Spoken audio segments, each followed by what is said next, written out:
नमस्कार दोस्तों, स्वागत है आप सभी का इस नए लेक्चर में। पिछले दिन हमने कुछ बेसिक कॉन्सेप्ट पढ़े थे, उन पर बेस्ड आज क्वेश्चन करेंगे। मगर सबसे पहले एक बार रिवीजन कर लेते हैं। तो पूर्णांक आप लोगों ने देखा था, क्या होता था? Complete numbers. पूर्णांक होते हैं कंप्लीट नंबर्स जिनको हम लोग नंबर लाइन पर रिप्रेजेंट कर सकते हैं। क्लियर? तो इस तरीके से जैसे माइनस इनफाइनाइट से आप देख सकते हो प्लस इनफाइनाइट तक के सारे नंबर कंप्लीट हैं, तो इनको हम बोलेंगे पूर्णांक, है ना। नंबर लाइन पर भी हमने रिप्रेजेंट कर रखा है इन नंबर्स को, माइनस इनफाइनाइट से प्लस इनफाइनाइट तक जो पूर्ण मतलब सभी कंप्लीट नंबर दिख रहे हैं, इन सब को हम लोग क्या बोल रहे हैं? पूर्णांक बोल रहे हैं। क्लियर? अब इन पूर्णांकों में जो पूर्णांक धनात्मक थे उन्हें हम लोग बोलते हैं धनात्मक पूर्णांक, और जो ऋणात्मक है उन्हें बोलेंगे ऋणात्मक पूर्णांक। जीरो से लेकर राइट में अनंत तक की संख्याओं को नॉन नेगेटिव इंटीजर्स मतलब अऋणात्मक पूर्णांक बोलेंगे, क्योंकि कोई भी इसमें ऋणात्मक नहीं है। और जीरो से लेफ्ट में सभी पूर्णांकों को हम बोलेंगे नॉन पॉजिटिव इंटीजर या अधनात्मक पूर्णांक। क्लियर इतनी बात? अब आपको एक बात ये ध्यान रखना दोस्तों कि सभी पूर्णांक परिमेय संख्या है, जो कि ऑब्वियस है। जैसे 1 को क्या आप परिमेय संख्या बोल सकते हो? ऑब्वियसली 1/1। 2 परिमेय संख्या है, तो किसी भी नंबर के डिनोमिनेटर में आप 1 रख सकते हैं, नंबर की वैल्यू चेंज नहीं होती है। तो 1/1, 3/1, इस नंबर लाइन पर जितने भी नंबर देख रहे हैं आप लोग, इन सभी नंबर्स के डिवीजन में आप 1 रख सकते हैं। तो सारे के सारे पूर्णांक क्या होते हैं? परिमेय संख्याएं। All integers are rational numbers. सभी पूर्णांक परिमेय संख्या होती हैं, मगर सभी परिमेय संख्याएं पूर्णांक नहीं होती। हाँ, कुछ परिमेय संख्याएं पूर्णांक होंगी, मगर सभी परिमेय संख्याएं पूर्णांक नहीं होगी। जैसे 3/5 आप देख सकते हैं, रेशनल नंबर है, मतलब परिमेय संख्या है, मगर ये पूर्णांक नहीं है, इंटीजर नहीं है। समझ आ रहा है आप लोगों को? तो सभी पूर्णांक परिमेय संख्याएं, मगर सभी परिमेय संख्याएं पूर्णांक नहीं हो सकती। क्लियर? और एक बात याद रखना है, दो परिमेय संख्याओं के बीच अनंत परिमेय संख्या होती है। जैसे 1 और 2 के बीच हमारे पास अनंत परिमेय संख्या मिल सकते हैं और अनंत अपरिमेय संख्या मिल सकती हैं। जैसे 1 के बाद 1.1 आएगा, 1.11, 1.111, 3 बार ऐसे लेके देखो 1.11 से इनफाइनाइट तक नंबर बन जाएंगे, फिर 1.2, 1.3। इस तरीके से दो परिमेय संख्याओं के बीच अनंत परिमेय संख्याएं भी होती हैं और अनंत अपरिमेय संख्याएं भी होती हैं। जैसे √2, √2.1, √2.2। तो ये भी √2 तो जानते हैं आप लोग 1.414 होता है, तो इन दोनों के बीच ही लाई करेगा। क्लियर? तो दो परिमेय संख्याओं के बीच दोस्तों अनंत परिमेय संख्याएं और अपरिमेय संख्याएं लाई करती हैं। क्लियर? चलिए अब हम लोग कुछ क्वेश्चंस करते हैं। तो ये पहले प्रीवियस ईयर में आया हुआ है, क्वेश्चन नंबर 1, टेट 2019 का क्वेश्चन है ये। देखिएगा इस क्वेश्चन में क्या कह रहा है। कह रहा है निम्नलिखित में से कौन सा कथन सत्य है? आपको सही कथन पहचानना है। Which one is the correct in the following statement? पहला, दो अभाज्य संख्याओं का योगफल सदैव अभाज्य संख्या होता है। क्या ये सही है? कोई भी दो अभाज्य संख्या ले लो आप।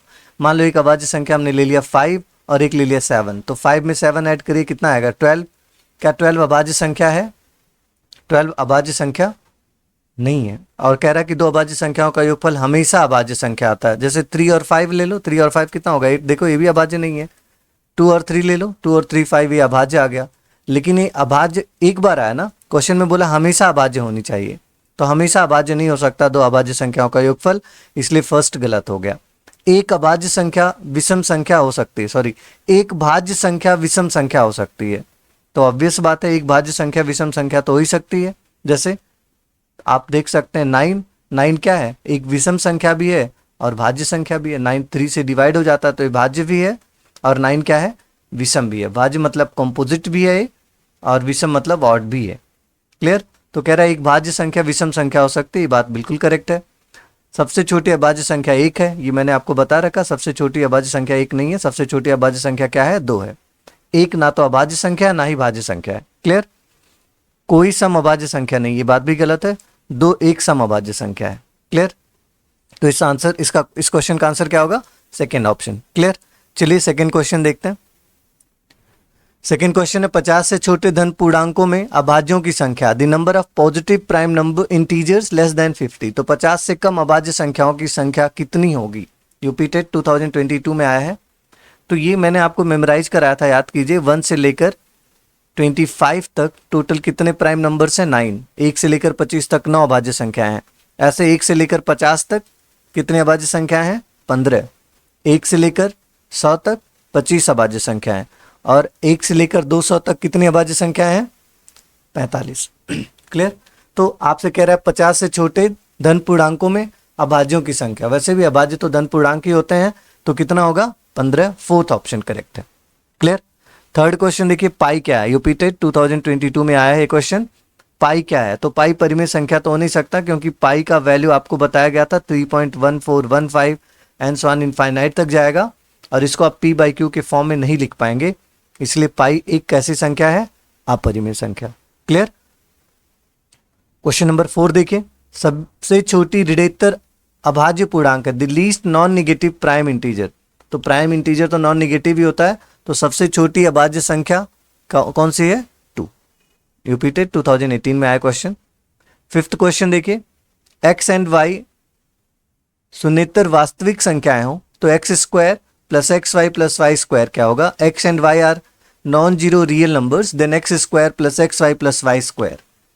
तो आपको एक बात पता है, हमने वास्तविक संख्याओं का परिभाषा पढ़ा था, डेफिनेशन पढ़ा था कि वास्तविक संख्याओं का वर्ग हमेशा पॉजिटिव होता है। अगर एक्स एक वास्तविक संख्या तो एक्स स्क्वायर क्या होगा, हमेशा धनात्मक होगा। वाई स्क्वायर हमेशा क्या होगा, वाई एक वास्तविक संख्या तो ये भी धनात्मक होगा। मतलब ये बात तो श्योरिटी से आपको समझ में आ रहा होगा कि x square plus Y square positive रहने वाला है। क्लियर। अब एक्स वाई की बात करते हैं, एक्स वाई क्या होगा। तो एक्स वाई कुछ भी हो सकता है, अगर एक्स पॉजिटिव है और वाई पॉजिटिव है तो ये पॉजिटिव भी हो सकता है। एक्स नेगेटिव वाई नेगेटिव तो ये नेगेटिव हो सकता है। X positive sorry x negative y negative तभी ये पॉजिटिव होगा। एक्स नेगेटिव है वाई पॉजिटिव है तो क्या होगा, ये नेगेटिव होगा। तो एक्स वाई पॉजिटिव भी हो सकता है और नेगेटिव भी हो सकता है। एक्स वाई के बारे में दो बातें हैं, एक्स वाई पॉजिटिव भी हो सकता है और एक्स वाई नेगेटिव भी हो सकता है। तो दोस्तों अगर एक्स वाई पॉजिटिव हुआ तो x square plus Y square plus x y क्या रहने वाला है, पॉजिटिव। और अगर एक्स वाई निगेटिव हुआ तब भी कोई बात नहीं, आपको ये बात समझ में या याद रहना चाहिए कि x square plus Y square का सम हमेशा एक्स वाई से बड़ा होगा। मतलब दो वास्तविक संख्याओं के वर्गों का योगफल उनके गुणनफल से ज़्यादा होता है। मतलब x square plus Y square हमेशा एक्स वाई से ज़्यादा होगा। अब क्योंकि x square plus Y square positive है और एक्स वाई निगेटिव है, तो ज़्यादा से कम को माइनस करोगे, उस केस में भी x square plus Y square हमेशा क्या रहने वाला है, पॉजिटिव। क्लियर। तो इस क्वेश्चन का आंसर क्या हो जाएगा, थर्ड ऑप्शन, हमेशा धनात्मक। मैं उम्मीद करता हूं दोस्तों समझ आया होगा।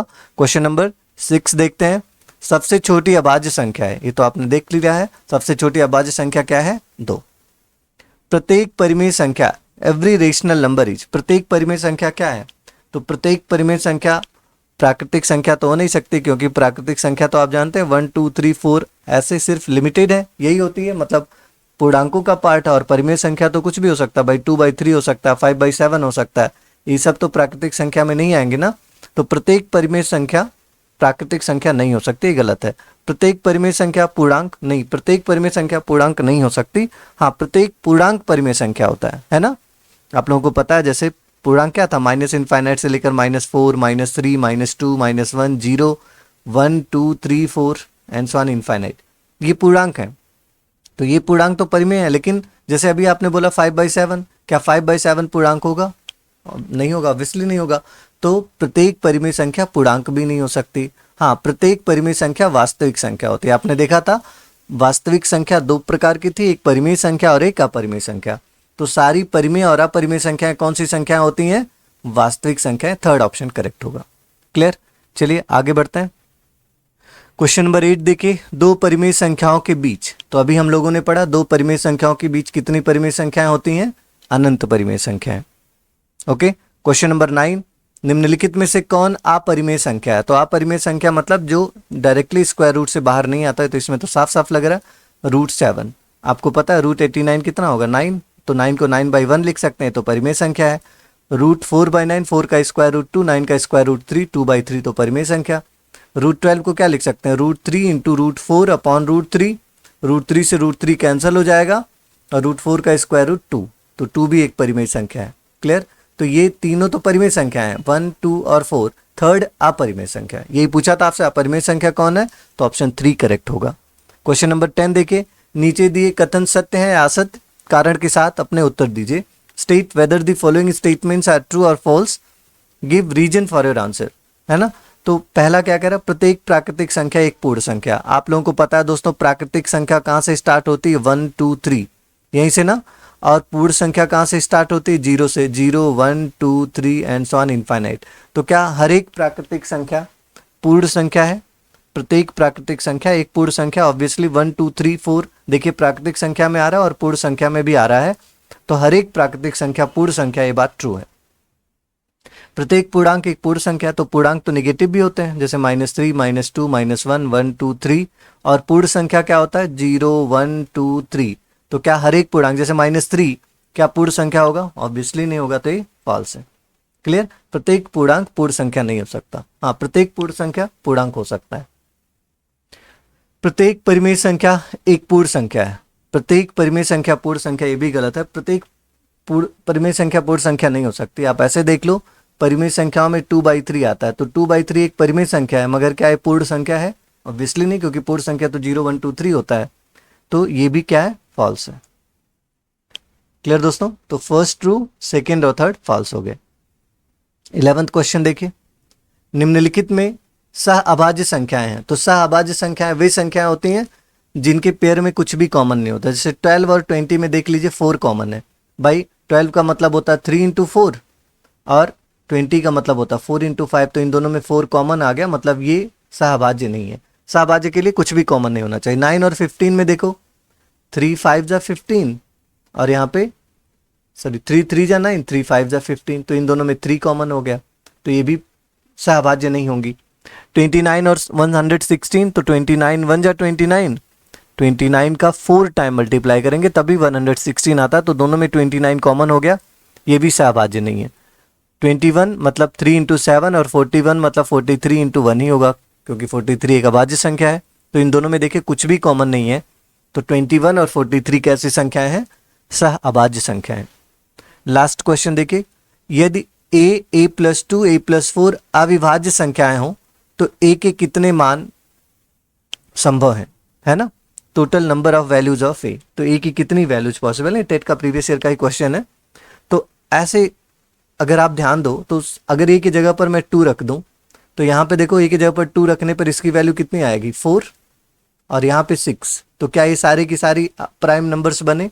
2 तो प्राइम है, मगर 4 और 6 प्राइम नहीं है। अब अगर a की जगह पर हम 3 रख दें, तो 3 में 2 ऐड करो 5, फिर यहाँ पर 3 में 4 ऐड करो 7। मतलब आप ऐसे समझ सकते हो कि a + 2 a + 4 हर एक जगह पर गैप कितने का है? 2 का। और पूरी दुनिया में केवल एक ही ऐसा प्राइम नंबर संभव है, या प्राइम नंबर के ऐसे ट्रिपलेट, 3 नंबर के जोड़े को हम लोग क्या बोलते हैं दोस्तों? ट्रिपलेट। तो प्राइम नंबर के ऐसे ट्रिपलेट जिनके बीच का गैप लगातार 2 का हो, ये केवल एक ही संभव है। क्लियर? तो क्योंकि आपके क्वेश्चन में a + 2 a + 4 गिवन था, तो इन तीनों में देखिए गैप 2 का है, और ऐसा केवल एक ही नंबर है। यूनिकनेस ऑफ प्राइम नंबर्स बोला जाता है। प्राइम नंबर्स की यूनिक प्रॉपर्टी है कि ट्रिपलेट में केवल 3 ही ऐसे प्राइम नंबर एग्जिस्ट करते हैं जिनके बीच का डिफरेंस कितने का होता है? 2 का। तो कह रहा कि कितने मान संभव बच्चों? 1। क्लियर? ओके।